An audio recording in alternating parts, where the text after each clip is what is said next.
Tonight Show, starring Johnny Carson. This is Ed McMahon along with Doc Severinsen and the NBC Orchestra inviting you to join Johnny and his guests, Red Skelton, Sterling Hayden, and Donna Theodore. And now, ladies and gentlemen, here's Johnny.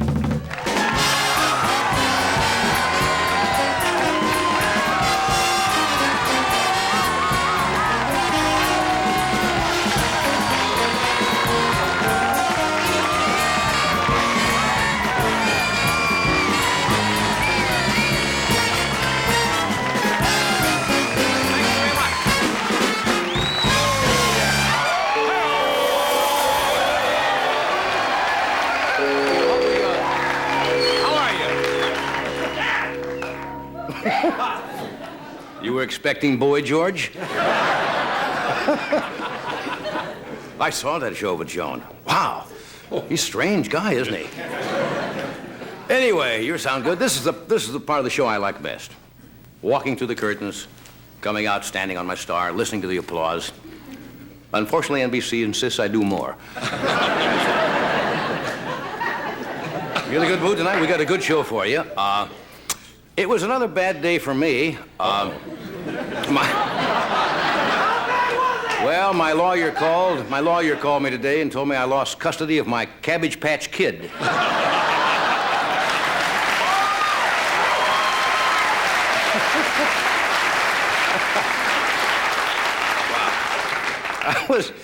I was watching television last night. I turned on the set. I saw hand-to-hand combat, war, people punching each other out. They were filming inside Toys R Us. What is going on? Have you read about this phenomena, the Cabbage Patch dolls? Yeah. How many of you have tried to get them? Apparently you can't get them anywhere. They sell for about $30. Mothers are going, I guess, bananas, trying to buy the Cabbage Patch Kid. One woman was such a frenzy. I understand she got in the store, bought 2 Cabbage Patch dolls, left her own kid in the store. What a phenomena. How did this start? I don't know. Isn't Advertising. What? Advertising. Yeah, but the press picked it up. Yeah. There have been fistfights. Dolls have been kidnapped, held for ransom. It's pandemonium in the toy stores. Hervé Villechaize, you know, from Now, don't get ahead of me on this. He was shopping today at the May Company. He was mistaken for a Cabbage Patch Kid and forcibly gift-wrapped.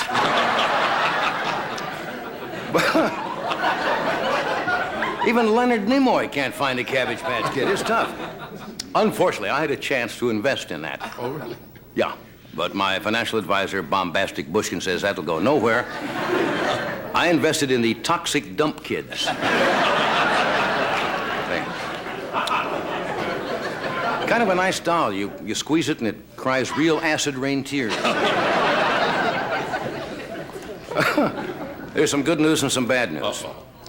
Well, you might think the good news is that New York Yankee owner George Steinbrenner, would you believe it, is firing manager Billy Martin again. Yeah. I don't know. Who cares? The bad news is he's hiring Yasser Arafat. No, the Yankees say Billy is not fired. He's just out with a cold. That's what they say about Yuri Andropov, you see.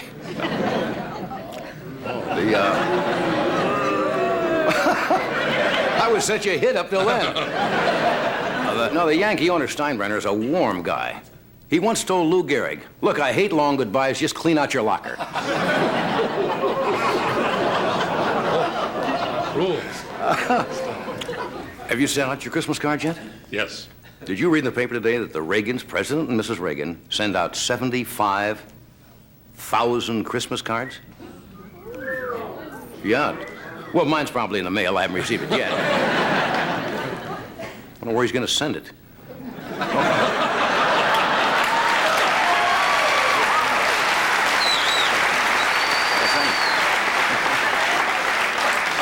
I guess he sends them to friends and world leaders.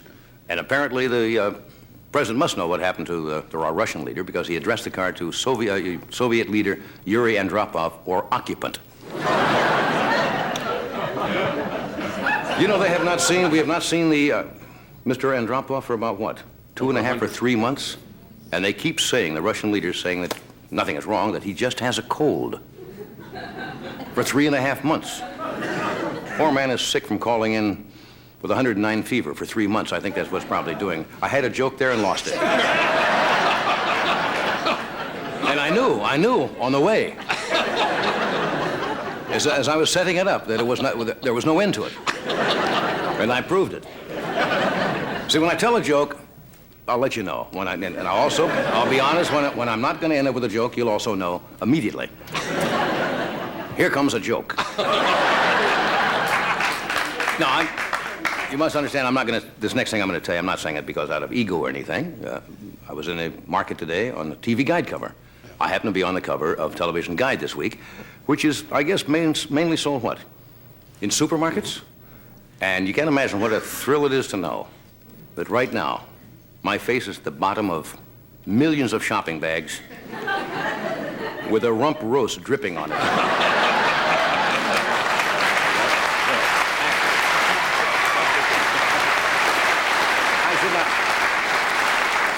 I should mention in all fairness, I'm not on the cover alone. It's a picture of Barbara Walters and myself. And I saw the magazine. I got scared for a minute. Saw the cover and I thought it was this month's issue of Modern Bride.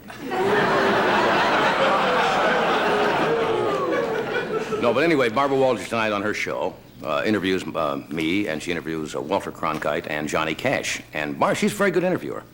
Barbara Walters reveals tonight that Cronkite, in all the 20 years he anchored the CBS News, for 20 years, he was bottomless.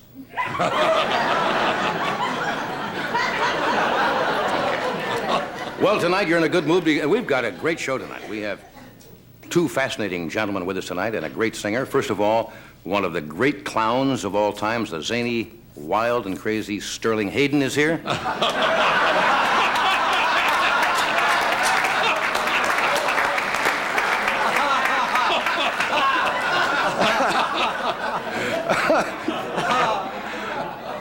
No, Mr. Red Skelton is here tonight.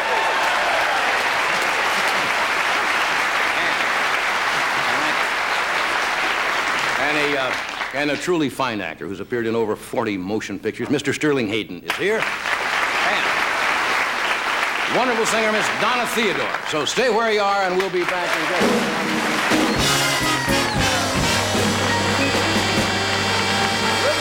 Thank you.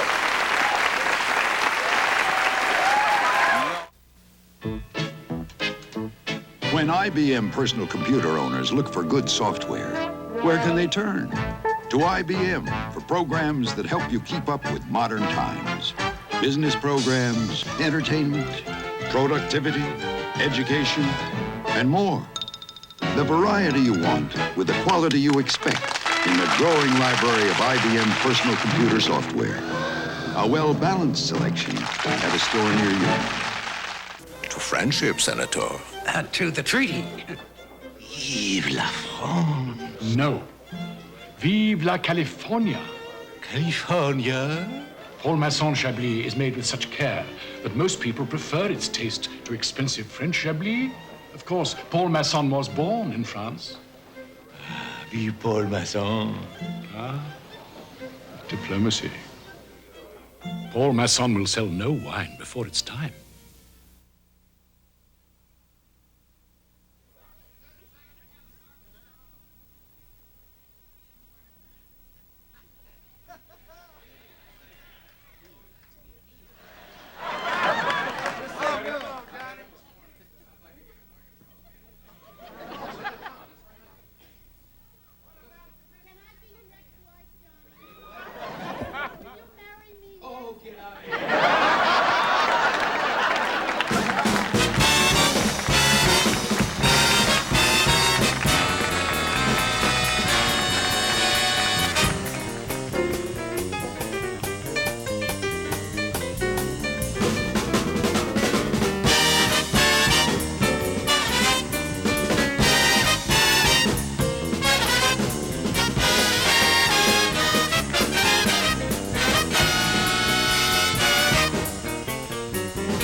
Thank you. What a nice audience. Great crowd. Woo. It's nice to come back from a week and have an audience nice. like this. Yes. Must be the holiday spirit. That's what it is. Or you're full of the... Yes, what is it? Is that my Arkansas pin? Thank you, gentlemen from Arkansas. It's a state pin. Thank you. What's AVA stand for? Arkansas Vocational Association. Arkansas Vocational Association. Okay, thank you.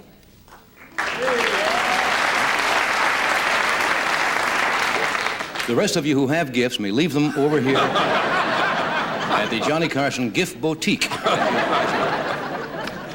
You've been in the stores? Yes. It is absolute bedlam out there this year. I guess people feel that we're getting out of the recession. Right.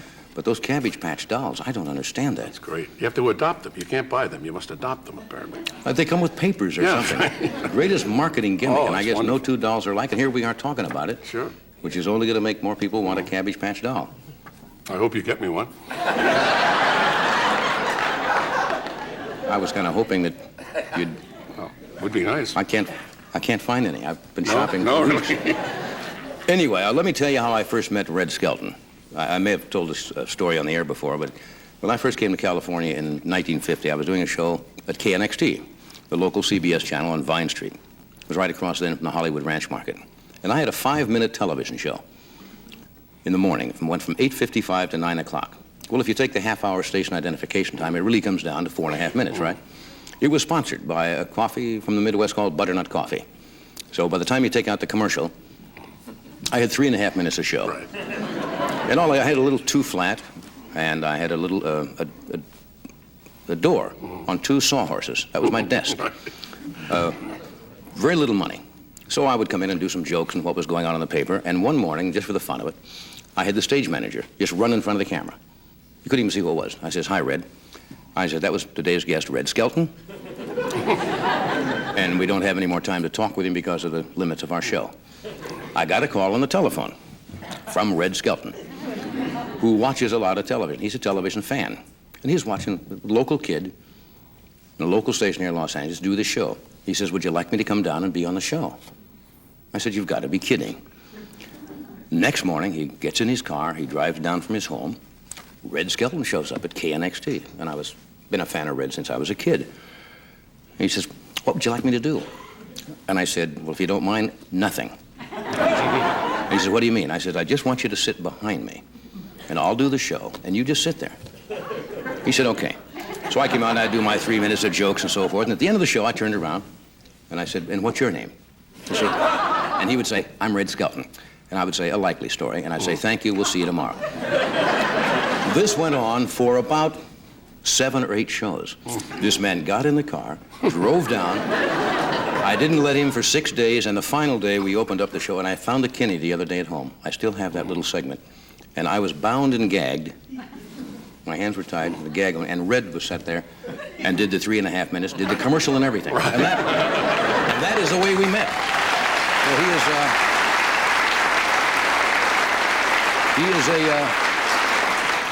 is a unique performer. He is truly one of the great clowns, and he is also an accomplished painter. I think around 36 galleries sell Red's paintings. He's a composer of music, written many, many symphonies.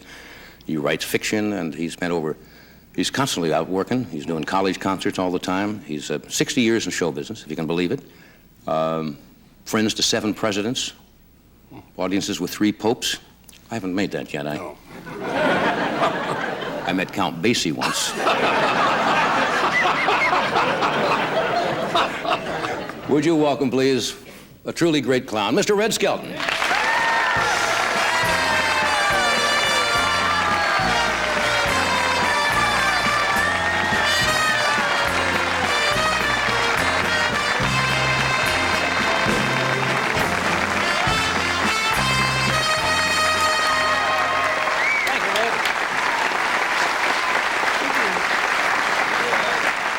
Hi, do you pull that thing out so I can put my little feet on there? You're tall. You're a tall man. I know, You don't need yeah. that. What are you, 6'3"? I was 6'3", I'm 6'2" now. As you get older, you shrink. That's why I read that. Yeah, the cartilages all get smaller. You look good. Thank you, look good. sir. I got my Christmas card from the president. Did you get yours? Yes, I did. Mine's in the mail. And I got you a cabbage doll. Yeah, Okay. I don't know if you heard the story I was telling before you came out about you coming down to that local show I used to do in KNXT, where you sat there day after day after day, and then we ended up you doing the show? Yeah. That was a lot of fun in those days. Yeah. And like you say, 60 years in show business, you know, and people, they walk up and say, you look good and all that stuff, you know. Well, one lady came up and says, Red Skelton, the first time I've ever seen you live. How are you feeling? You look wonderful. Wonderful. I don't let age bother me. I'm hanging around long enough to see who gets Brooke Shields.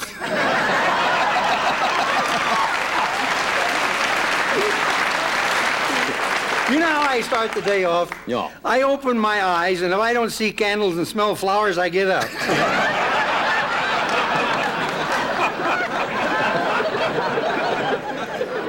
Then I thumb my way through Playboy to get my heart started. You haven't changed at all. What? What? Are you into... I haven't changed. Yeah, no. I put on fresh stuff today. Oh, no, I mean...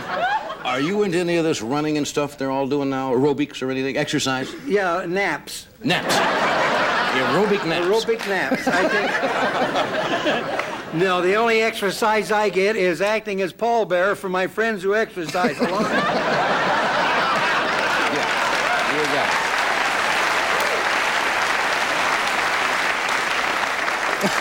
You know, Johnny, I play a lot of colleges. Yeah. And I'm in a lot of things. I'm in this satellite business now, raw satellites, you know? Yeah. And I play the colleges. And I must say something to you. I tell the students, I said, this is one of the greatest men. I think, truthfully, you are a greater wit and humorist than Will Rogers for this, in this respect. He was great, don't get me wrong. But he had to go out, he'd go out and use the same topical joke maybe for a week, 2 weeks. In what? Where you have to come out every night when you're here. And you were doing so good. You have to go out every night and in your monologue and you tell topical jokes. What you're doing, you're releasing a vent in all the people because they're all looking for something to find humor in the things that are happening each day. And sometimes you'll look at the audience if they'll, well, that didn't go too good. But they are. You're only playing to 2 people. They're at home right now in bed, see? And yeah. Now these people here, when they all say, gee, I hope at the office they didn't hear this because I can use it tomorrow. So the best you're going to get from them is intellectual nods. See? Well, that's nice of you to say. No, that's true. And you're a great inspiration for the students. Oh, thank you. They figure if you could make it, so can they. We're going to tell that story, too, when we come back.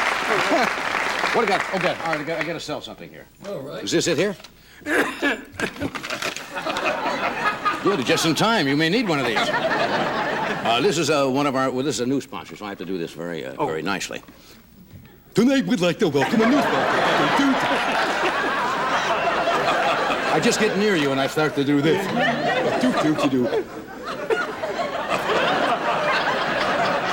Dorsey Labs of Lincoln, Nebraska, makers of Triminic. You love these, Triminic. This is how some people treat their colds.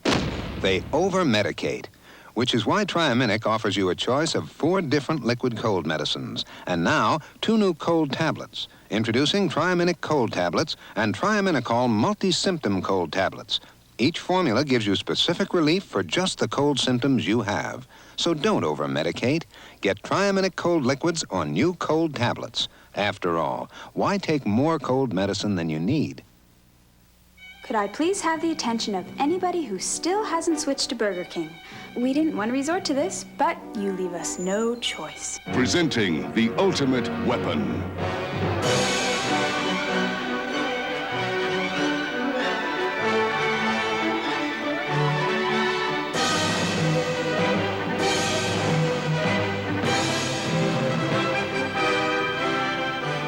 We hope it won't be necessary to do this again.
We're back. Thank you, Doc. Did you hear him? Oh, yeah. We're talking with Richard Skelton. That's my maiden name. Yeah. When's the first time they called you Red? Well, that's my middle name. Yeah. The teacher one day says, "What is your middle name?" I says, "Red." She says, "No, that's a nickname." I said, "No, it's Red." She says, "No, that's a nickname. Go home and find out what your middle name is." So I went home and I said to my mother, "What's my middle name?" She says, "I'll hit you in the mouth." Well, the teacher says, "Well, my name's not Red." She says, "Well, that's your name." So I went back to school and said, "What's your name?" I said, "It's Red, my middle name." She said, "No. Now don't come back until you've got a middle name." So I went home and my mother said, "Make up one." So I looked in the newspaper, and there's a place in Vincennes called Bernard's Clothery. So I said, "That's my name, Bernard." So I went to school and I says, "What's your name?" She says, "Bernard." She says, "See, I told you had a middle name." Then later on, I was in Washington, D.C., and J. Edgar Hoover says, "Well, how are you, Bernard?" I said, "Bernard? Where'd you get that?" He says, "It's on your dossier here." You're kidding. Yeah, so you put up a phony name and they had it. Yeah, they have it there. They have it there. But Red is my middle name. Yeah. I was Vincennes, Indiana, right? Yeah, it's my home. What's the very first show you ever played that you remember, being on the stage in front of an audience? With doing a show myself? Yeah, or anything. With a medicine show. A medicine show is a platform out in an open field, and you do a performance, and then you sell the product. Right. They call it television now.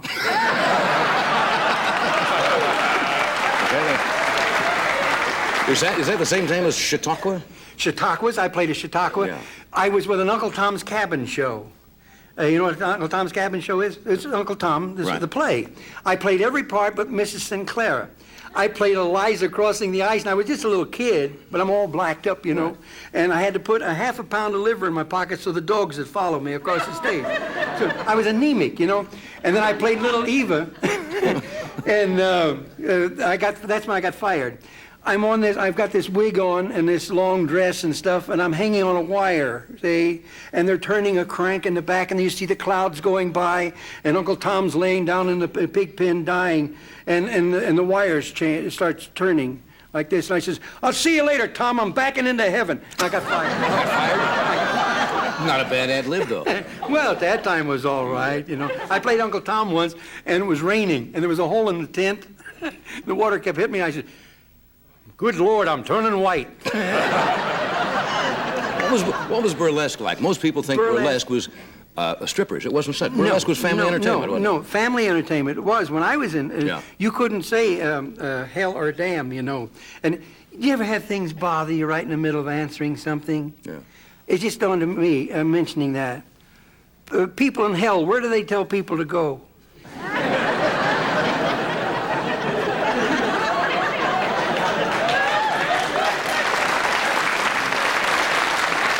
Burbank?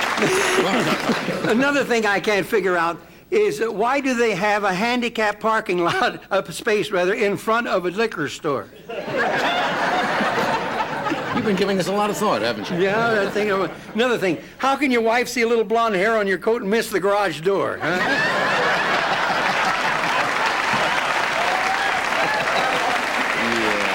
I have one you can answer for me. That new automobile, the DeLorean, is that a garage car? Yeah. Don't go. Oh, my God. You only heard one lousy joke. I've stuck with thousands of them. You never liked these, do you? No, I I've never known you liked for many them. years. No. You carry this expensive cigar. Is it? But the United States Tobacco Company gives them to me. Yeah? Yeah. I do their commercials for them, you know. I see. But as a matter of fact, I just did one of it. Yes, you did, as a matter of fact. So you just hold that? And I just hold them. I think it's must be a form of security in a way. I used to use a corn cob when I was in burlesque. Is a tramp comic, and they had a corn cob.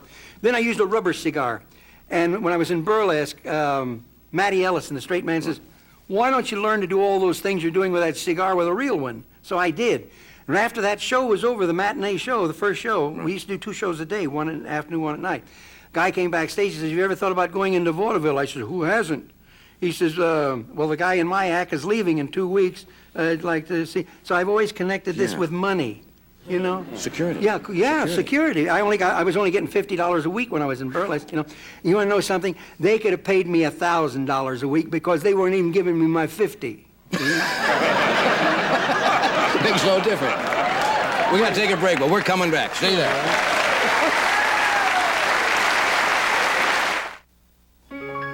A diamond, a miracle. Every diamond is rare, but a diamond of a carat or more is only 1 in a million. And like love, becomes more precious with time. The diamond solitaire, born from the earth, reborn on a woman. An extraordinary diamond of a carat or more. Show the world you couldn't have made it without her. The Denorex Dandruff Shampoo difference. On this side, I feel a tingling sensation, and there's no tingling on this side. Look what you used. I can't believe it. The Selsun Blue has been my old standby. I've never had this feeling of working sensation as I had with the Denorex. Each shampoo has 1 medicine for dandruff. Only Denorex adds extra anti-itch medicine many dermatologists recommend. I'm not even going to look for anything else. I'm going straight for Denorex. Denorex shampoo or shampoo and conditioner fights dandruff and its itch with an extra relief medicine.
Friday, it's Chevy Chase and Goldie Hawn. She has 1 husband in her bed and 1 husband underneath her. In the blockbuster comedy, Seems Like Old Times, Friday.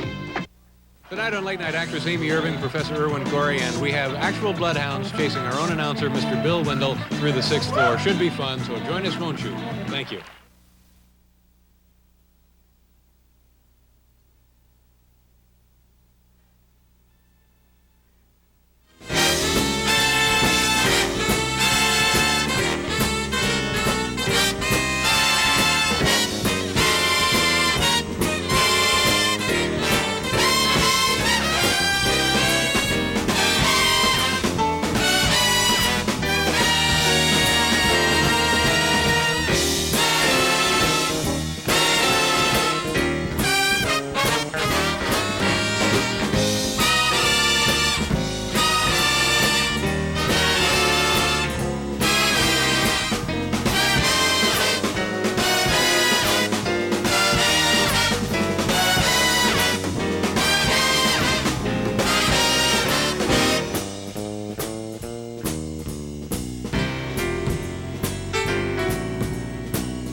Talking with Red Skelton. I've told you this story before, and I've told it on the air, but I'm going to tell it briefly, because I wrote for you one season. I was one of the writers, and I'd sit at home trying to write jokes, and you were doing, you know, occasionally you do Heathcliff and Gertrude, the 2 seagulls. So I'm sitting one night, and I'm sitting in front of a mirror, to try to get the feeling, you know, and I'm going, see, Gertrude said to Heathcliff. And my wife walked in. And she saw this grown man with his thumbs under his armpits going, do. And she knew there was trouble in the marriage right then and there. And she said, what are you doing? And I said, I'm writing. We'll sit and do that. She says, I hope it's a check for the cat.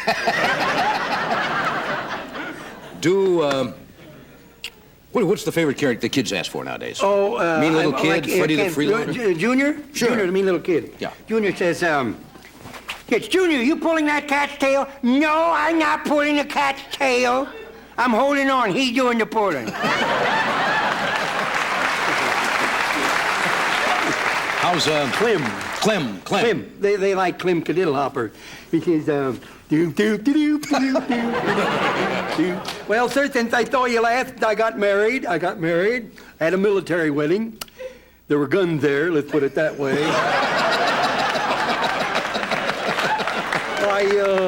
I met my wife through her brother. He says to me, would you like to meet one of my sisters? I said, you got sisters? He says, I got two. One's name's Lassie, and the other's Hortense. I said, Lassie's a dog. He says, wait till you see Hortense.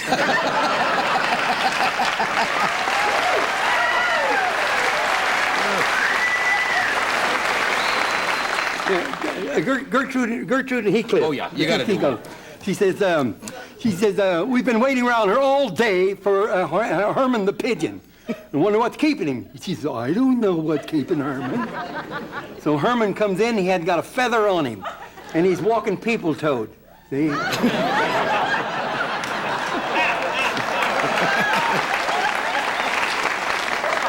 And he got a feather on him, and Heathcliff says, what on earth happened to you? He says, the worst thing ever happened to me.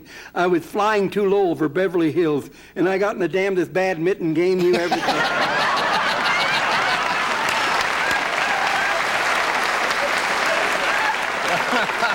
That's wonderful. God, you got to get back on television. You ever would like to come back and do a... Oh, well, I'm on that home box office thing quite That's a bit. right. I did. I saw your... I think you were back in one of the columns. Wonderful. You were wonderful. Thank you. Yeah. Yes, I miss television every chance I get. I knew you were going to do it. No. It's like I say about my wife's cooking. I say I miss my wife's cooking every chance I get. Yeah. You know, I'm not a good cook, but even I know you don't open a grapefruit with a can opener. But I say one nice thing about my wife's cooking. She broke that dog from begging at the table.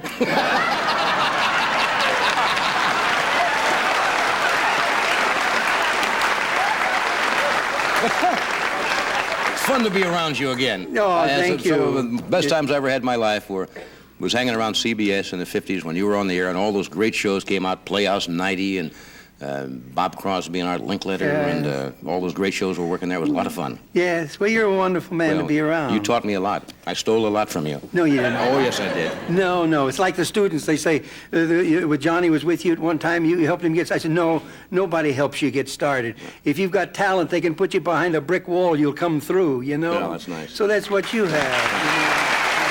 We'll take a break. We'll be right back. Thanks, Ed.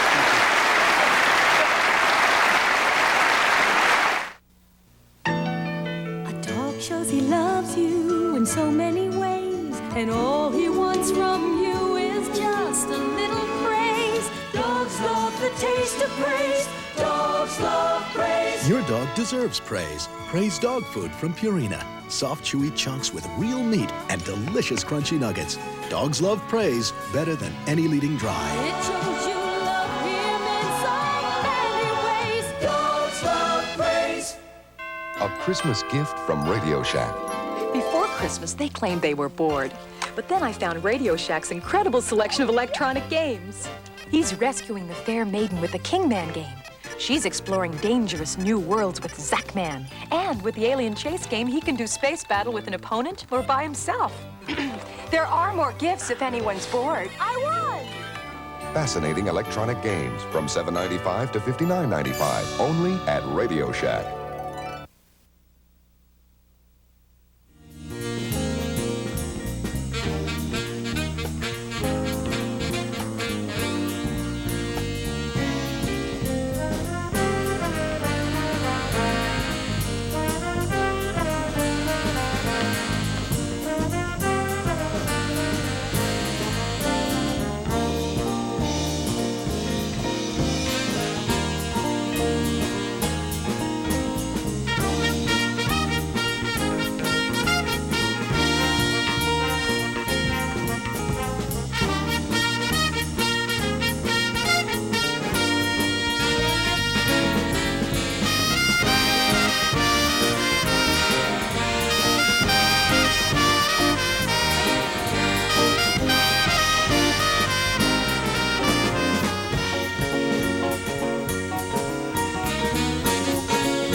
Okay, I told you earlier. We'll have that.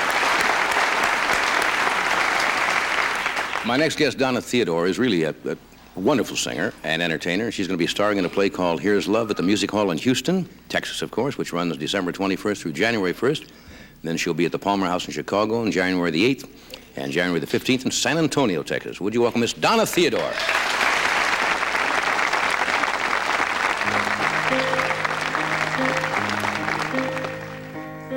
Midnight, not a sound from the pavement.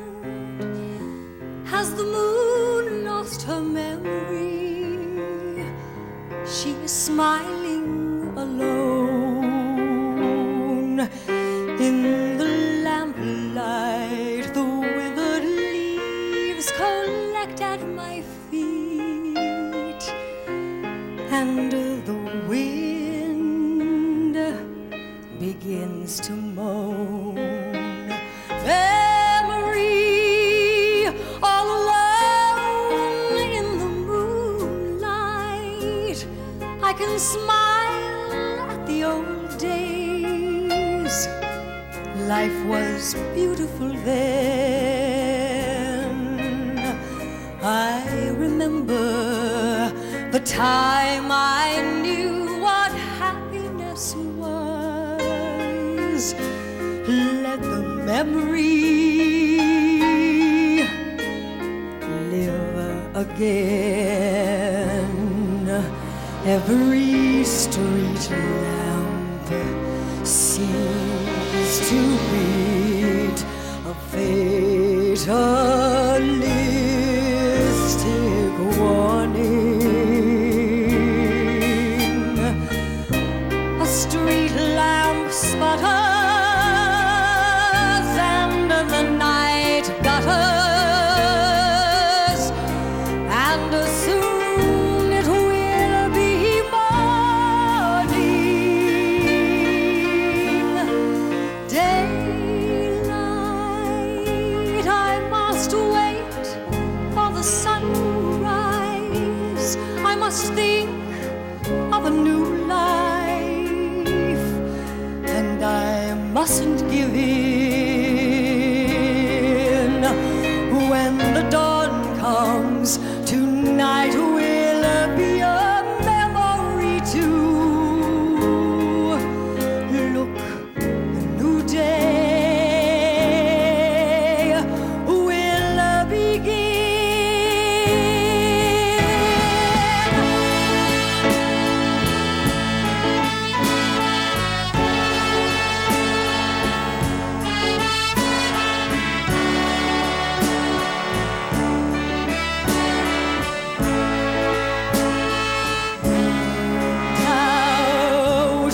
Mountains of smoky days, the stale, cold smell of morning. A street lamp dies, another night is over. Another day is dawning. Talk to me, it's so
Theodore.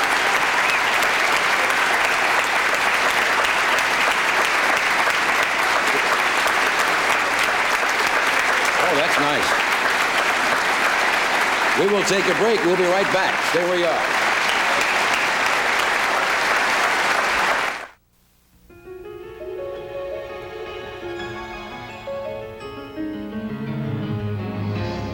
Break free and feel. Feel how splendid you are with the fragrance created by Gloria Vanderbilt. Vanderbilt, a rich, expressive fragrance that reveals to the world just how splendid you are. Vanderbilt, let it release the splendor of you, Vanderbilt. There's nothing like my slice and bake chocolate chip cookies and kids. Oh, that poppin' fresh dough. Cookie. Baking up hot.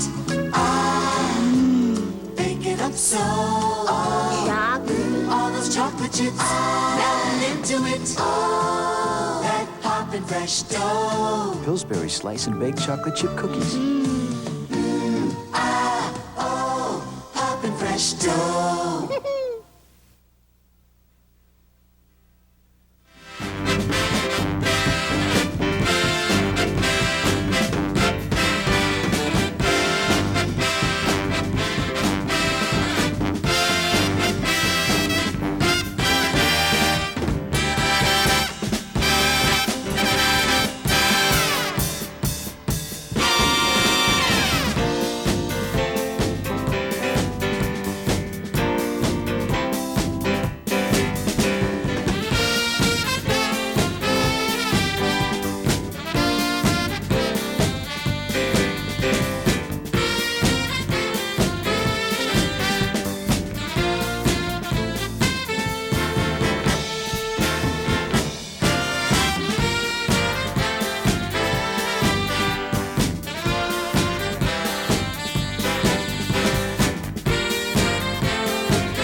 Thank you, Doc. We are back. My next guest, Sterling Hayden, has been a major motion picture star for over 40 years and starred in almost 40 pictures and directed some of them. And he's somewhat of a maverick. And he's written, good heavens. He's written 2 best-selling books, one called Wander and Voyage, about, I think, probably the real love of his life, which is oceans and sailing ships. And he's written an introduction to a new book called Down to the Sea. Would you welcome, please, Mr. Sterling Hayden.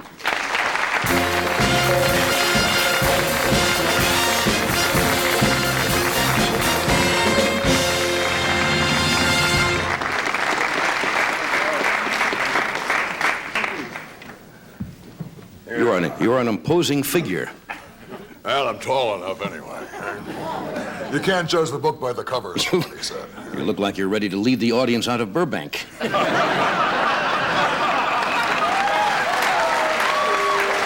Anytime. How you been? We haven't seen you for a while. Did you get the cable I sent you a couple of days ago? No. I sent you a cable, my friend, and I apologize. I was on vacation last week. I know you were. Yeah. But I apologize for my inept appearance with you the last time you and I met, I believe, a long time ago. You had just written the book Wander. Yeah, before. I'd just come in from Tahiti, I think. Right. And I came on, and it was amusing to me because I didn't know what I was doing, and you ran me right out of here fast. No, those were the days when you were known to have a small container of the beverage of your choice, right? Well, that mostly came later. Yeah. I had it then, but it didn't get wound up until later, you know. Yeah. In fact, one reason I am very sort of flattered and honored to be here with you and on this book is I just wrote an introduction, 900 words. But first thing I've ever had published that I wrote when I was out in the drinking mode, shall we say, drinking mode, and it was tough. It's tough. Yeah. You miss that? I mean. Yeah, I miss not being able to wind down. Eh? Yeah. Don't we all? Yeah. How do you wind down now? That's a good question. That's a good question. There's no way. You never wind down, certainly. Well, winds down with wine. I didn't want to say no. I don't. I've been dry 22 bloody beautiful months now, and it's war. It's war. It's not easy. No. It's not easy. Thank you. People who've been through that know that it is not easy. Yeah. Is your life happier now? Oh, of course, yeah. Well, I pretty near took myself out, to tell you the truth. I drank through antabuse once in a hotel in New York. Yeah, I lay 6 hours paralyzed in a hotel room. I'd been to Tito's funeral, and I'd taken antabuse. A doctor up in San Francisco gave me the antabuse, and I took it because I knew I might want to drink because I'd been there in the ward. And antabuse is the thing you've taken when you take alcohol. It makes you violently ill. Yeah. So somebody said it combined with alcohol, it creates a chemical virtually like embalming fluid. Eh? And I drank right through that, and then I fell. But we laugh. It's funny how we laugh. Yes, I laugh all the time. All my friends do, and yet we die, and maybe we laugh for the obvious reason. Yeah. Well. You're anyway, well, man. so are you. Yeah, thank you. It's nice to see you again. Thanks. You have also some interesting ideas about, if I remember, about money. A lot of people equate success with having a lot of money. You're not particularly for saving money, are you? As such, or just accumulating it? I never have. No, I've never owned a house. I've never had a bond or a stock. Of course, I've been very lucky. Anybody that's in this business, even the way I'm in it, which is the opposite of the way you gentlemen are all in it. I mean, I'm a son of a ringer, eh? Right. Always have been. But something said to me, keep it marginal, and I've never saved anything really. And I've got a canal barge over in Europe, and I've never, like I said, never had a house, but I had 14, 15 vessels, and maybe that's the same thing. Right. And we'll see what happens. Yeah. You're not worried about security? People always say, well, I want to have something for a rainy day, or well, I had a lawyer once who set up a pension plan or something, but that's going by the board, I think. No, I'm worried really. The only thing that's been bothering me the last 15 years was the ability to function, eh? And of course, there's where the booze comes back in, because I'm a sort of an alcoholic, and yeah. Kind of a nice claim to fame there, I mean. Yeah, in a way. I still got all the bottles lined up in my in my loft over behind the sink, and I talk to them. I thank them. I thank them for some of the best beautiful times of my life. Yeah. Sure. But tell me about this barge. You have a canal barge? Yeah, I bought a canal barge about 15 years ago in Rotterdam. Right. I read a story once of Stevenson's when he talked about the life on the canals, and I've been, I've always liked to sort of take it easy, you know. Yeah. I'm pretty good when it comes to laying back, and I like beauty, and of course the beauty of that, and you get away from the Mickey Mouse and the Winnebago, and you know what I mean, the whole thing. It's another world. Yeah. And, a couple of years ago, more than a couple, you defied, I believe, a judge's order or something, and you took your kids and just departed and went on this voyage? Yes, that was a convoluted thing. Yeah. Mr. Mitchelson was involved with that. Yeah. He was representing my ex-wife at that time, and I just went. The obvious thing was to, I had a big ship and all ready to go, so I went, you know, Tahiti. Yeah. Yeah. A long time ago. Now, we've got some film of, I guess this is schooners, right? Yeah, Gloucester. Should I say just a couple of words? Sure, about that? please do. Well, Gloucester, Mass, for anybody who doesn't know, I'm sure most everybody is familiar with it. It's a rather glorious town. It's a glorious, hard-bit, working, fishing town. And over the years, they created a certain type of vessel. These pictures of this book somehow capture the spirit of that, and since Gloucester gave me so much, that's why I was glad to write the introduction. But this footage shows, I think, far and away, bar none, the most marvelous shots of big vessels sailing hard. Okay, let's watch it. And I'll say no more. You can just talk over the film here if you want to. Yeah. This is back in about, I guess this is in 32 or 33. This is North Atlantic? Yeah, this is off Gloucester and Boston. This is actually a schooner called the Elsie. You see the dories they used to fish in? This was all shot by newsreel men. There she goes. That's a big schooner I was in called the Gertrude L. Tabo. That's back to the Elsie.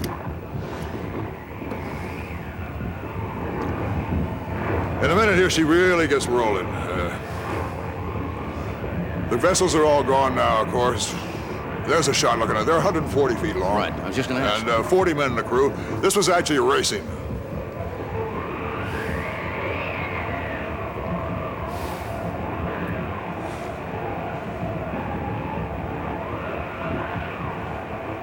There you go. That's hard stuff to beat, you know. That is incredible footage. That's doing about 15 and a half knots. Yeah.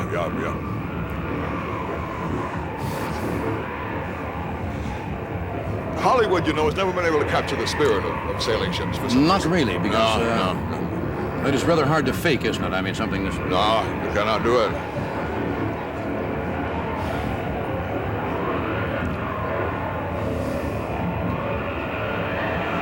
Gloucester.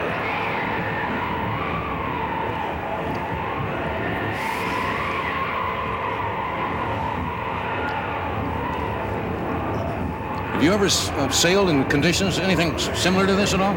Yes, yeah, I was in a couple of those. I was on a vessel, was in some of those shots, yeah. That's incredible footage.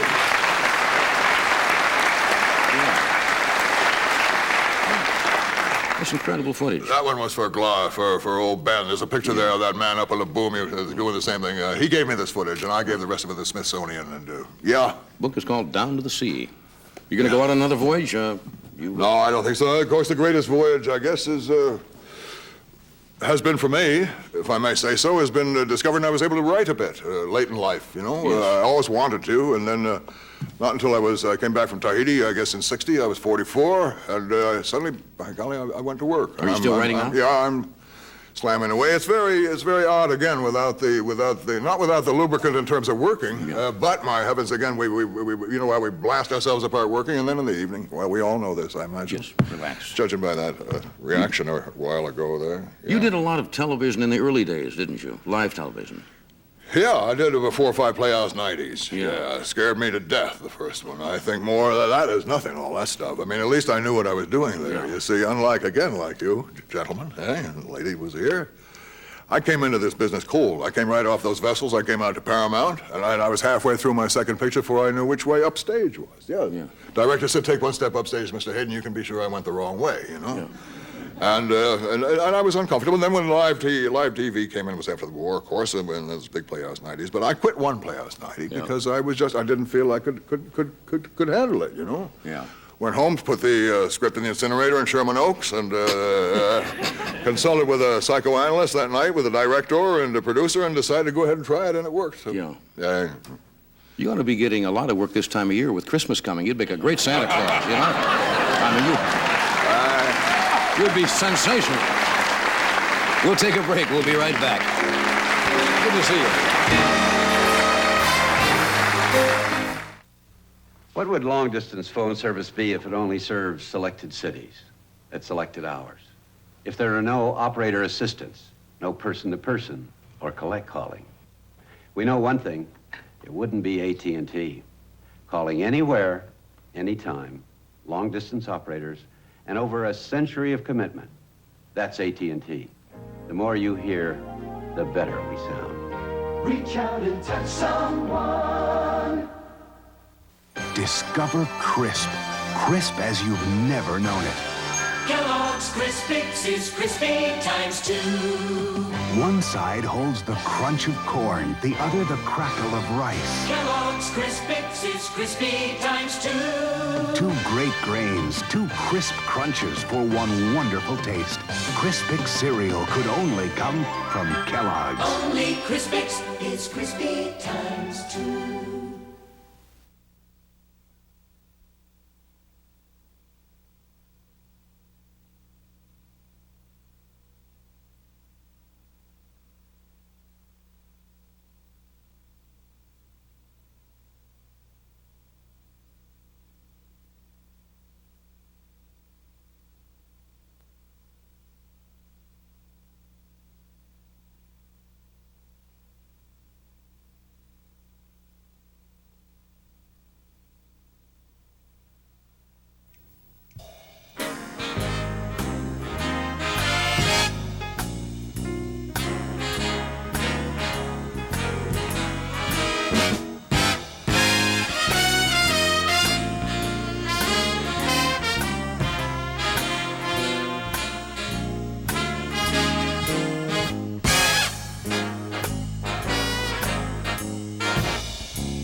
Yeah, we're back. I wanted to show, before we leave, I wanted to show a couple of these. Do you mind? Yeah, all right. I had these back here because I asked Red to put them here.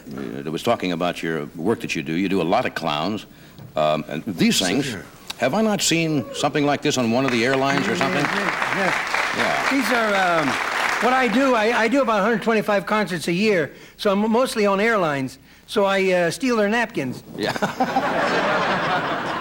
They pay well, too. Look at this little kid here. Yeah, a little kid eating his shoe, yeah. There are 36 galleries across the country, and there's 10 in Honolulu and 2 on Maui. Yeah. And they have my originals in Honolulu. You still do this regularly? Regularly all the time? Oh, yeah, I always do that. Not when I'm asleep, but I paint till about 2 o'clock in the morning. But when you paint, you got to be careful because you believe what people tell you. I painted some yellow flowers, and they said, "Where'd you get the Van Gogh?" I said, "That's not a Van Gogh. I painted." I said, "That's a Van Gogh." I said, "No, I painted." "Well, you're another Van Gogh."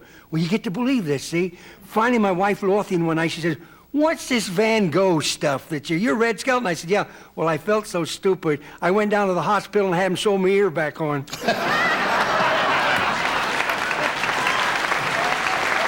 I was wondering what the finish was. It's great having you here tonight, really. Thank you, I enjoyed seeing you. Thank you. Where do you make home now? Where's home for you? Well, mostly, in order to break the bloody bottle, I went to a place called Hazelton, Minnesota. Right. And that turned me around. And since then, I've sort of needed a year or so. My family, my beautiful, exquisite wife is in Connecticut with a home. I'm in Sausalito, and my ship is in Rotterdam. And tonight I'm here, and I thank you for that. Well, we're delighted. Well, you're like me. I belong to Alcoholics Anonymous. I never attend meetings. I just send in empties. They give me credit. Good night time. Thank you, Shirley. Thanks for being with us. Thank you, Red. We'll see you tomorrow night.